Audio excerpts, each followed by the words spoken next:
कटेंगे तो कटेंगे, एक रहेंगे तो नेक रहेंगे।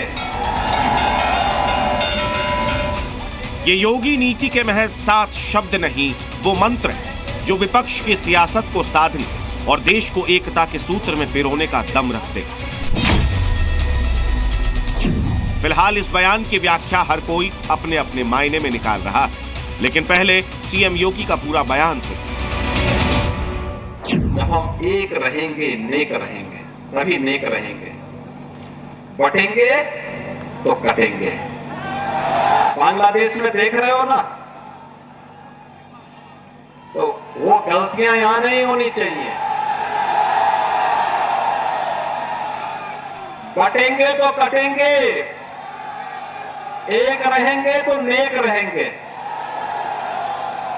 सुरक्षित रहेंगे और समृद्धि की पराकाष्ठा को पहुंचेंगे।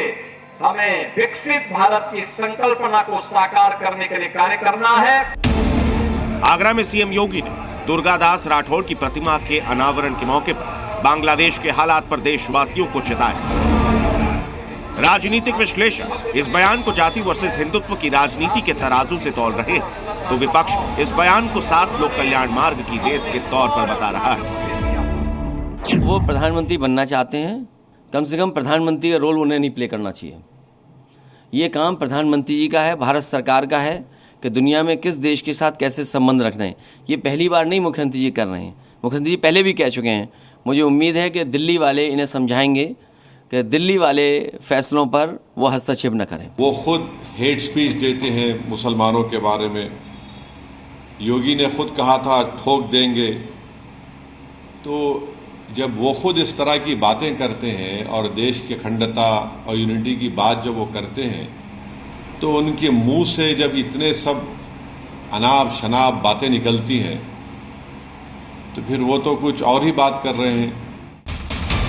अखिलेश सीएम योगी के बयान को भले ही पीएम पद की दावेदारी बता रहे, लेकिन फिलहाल सीएम योगी के सामने 10 सीटों पर उपचुनाव और 2027 विधानसभा चुनाव की चुनौती।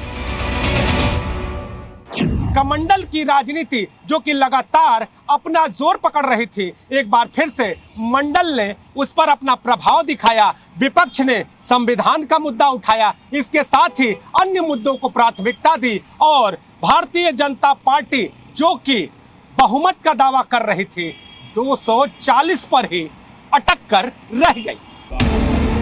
यूपी की 10 विधानसभा सीटों पर उपचुनाव होना है, जिसकी कमान सीएम योगी ने खुद संभाल रखी है।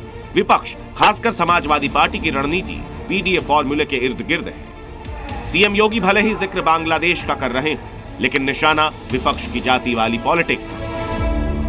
किसी को भी समाज में विद्वेष फैलाने की छूट नहीं देंगे। जाति के नाम पर, क्षेत्र के नाम पर, भाषा के नाम पर, तमाम अन्य वादों के आधार पर बांटने वाली ताकतों से सावधान रहेंगे।